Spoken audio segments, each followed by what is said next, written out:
Visa expire করে যায়, তারা ইল্লিগাল হয়ে যান, তাদের এত কষ্ট করে এত ঋণ করে যে বিদেশে গিয়েছেন, সেই বিদেশে তারা ইল্লিগাল হয়ে মানবেতর জীবন যাপন করেন, আমাদের সরকারের টনক নড়ে না।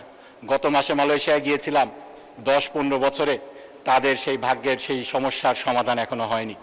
মাননীয় স্পিকার, আমাদের সেই রেমিটেন্স যোদ্ধারা এই পাসপোর্টের অভাবে, যেই পাসপোর্ট আমাদের মৌলিক মানবাধিকার, সেটার অভাবে কীরকম সাফার করেন সেটা অবর্ণনীয়। এটার সমাধান আমাদেরকে করতে হবে। মাননীয় স্পিকার, আমি শুধু না, আমার মতো অনেকে এখানে আছেন যারা প্রবাসী ছিলেন এক সময়। আমাদের মাননীয় প্রধানমন্ত্রীও দীর্ঘদিন বিদেশে প্রবাসী জীবনযাপন করতে হয়েছে। মাননীয় স্বরাষ্ট্রমন্ত্রী গুম থেকে ফিরে তাকেও সেই ইন্ডিয়াতে প্রবাসী জীবনযাপন করতে হয়েছে বাধ্য হয়ে। তবে সকলের তো তার মতো রাজকপাল না। তিনি ফিরে এসেছিলেন, বিরচিত সম্বর্ধনা পেয়েছিলেন, আবার তিনি এসালামের গাড়িতে চড়ে সম্বর্ধনা নিয়েছিলেন। যাক, সেদিকে যাচ্ছি না। নিন্দুকেরা বলে সেজন্য গতকালকে তিনি এসালামের নাম দেননি। যার নুন খেতে হয় তার তো কিছু গুণ খেতে হয়। যাক, সেদিকে যাচ্ছি না। মাননীয় স্পিকার, আমাদের প্রত্যেকটা যে মিশন রয়েছে সেখানে আমাদের একটি এই শাখা রয়েছে যেখানে আইনগত সেবা দেওয়া হয়।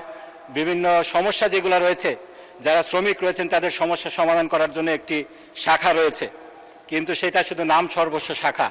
আমাদের শ্রমিকেরা বিদেশে অতিরিক্ত কর্মঘণ্টা পালন করছে, ঠিক মতো মজুরি পাচ্ছে না, ন্যূনতম মজুরি পাচ্ছে না, কর্মক্ষেত্রে নির্যাতনের শিকার হচ্ছে। আমাদের সেই শাখাগুলো কোনো ব্যবস্থা নিতে পারছে না। আমার যেটা প্রস্তাব হবে, প্রত্যেকটি বৈদেশিক শাখায় একজন করে আইনজীবী নিযুক্ত করা হোক। যদি বাংলাদেশের আইনজীবীদের সমস্যা সমাধান করা সম্ভব না হয়, স্থানীয় আইনজীবীদের প্যানেল করা হোক, তারা এই সমস্যাগুলোর সমাধান করবেন, এই সমস্যাগুলো দেখবেন। মাননীয় স্পিকার, নারী শ্রমিকদের ব্যাপারে বলতেই হয়, গত 8 বছরে 800 নারী শ্রমিকের লাশ ফেরত এসেছে। 70,000 নারী শ্রমিক নির্যাতিত হয়ে দেশে ফিরে এসেছেন। আমরা আইনগত কি ব্যবস্থা নিতে পেরেছি? মাননীয় স্পিকার, গত কয়েকদিন আগে আমেরিকাতে এক পড়তে যাওয়া দম্পতি, তাদেরকে নৃশংসভাবে খুন করা হয়েছে। তাদের লাশ দেশে ফেরত এসেছে, এজন্য সরকার উদ্যোগ নিয়েছে, এজন্য ধন্যবাদ জানাতে চাই। কিন্তু সেই পরিবারটিকে সেই সিভিল এবং ক্রিমিনাল রেমিডির জন্য কি ব্যবস্থা নেওয়া হয়েছে, এই বিষয়টি আমি প্রবাস কল্যাণ মন্ত্রণালয়ের যিনি দায়িত্বপ্রাপ্ত আছেন তাদের কাছ থেকে জানতে চাই। মাননীয় স্পিকার, গত কয়েক বছরে 2012 থেকে 2025 সাল পর্যন্ত প্রায় 6,000 রিপোর্টেড পাচার হয়েছে বাংলাদেশ থেকে, নারী পাচার হয়েছে। এটা রিপোর্টের আরও বেশি থাকার কথা।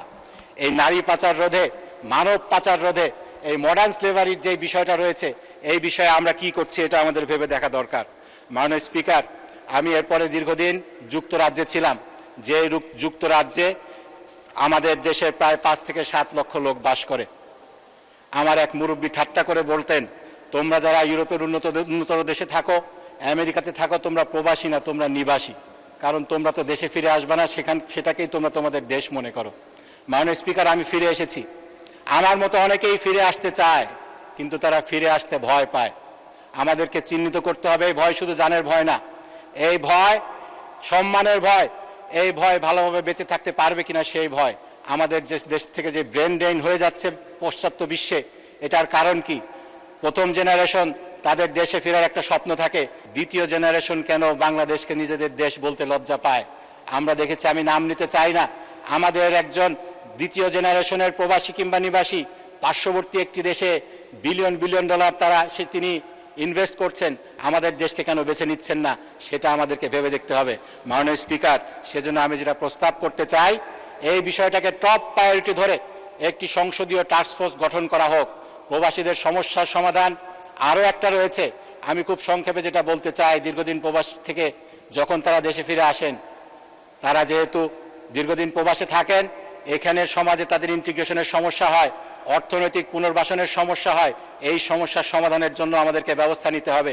সকল কিছুর জন্য আমার যেটা প্রস্তাব, একটি সংসদীয় টাস্কফোর্স গঠন করা হোক, এক্সপার্টদের সমন্বয়ে, সংসদের সমন্বয়ে, সংসদ সদস্যদের সমন্বয়ে, এবং বিষয়টিকে অত্যন্ত গুরুত্বের সাথে বিবেচনা করে কার্যকর পদক্ষেপ নিয়ে আমাদেরকে বিদেশি যেই ব্রেন ড্রেন হচ্ছে এবং বিদেশি রেমিটেন্সটাকে আরও ইনহ্যান্স করার জন্য একটা কার্যকর ব্যবস্থা গ্রহণ করার জন্য এই সংসদকে আহ্বান জানিয়ে আমার বক্তব্য এখানে শেষ করছি।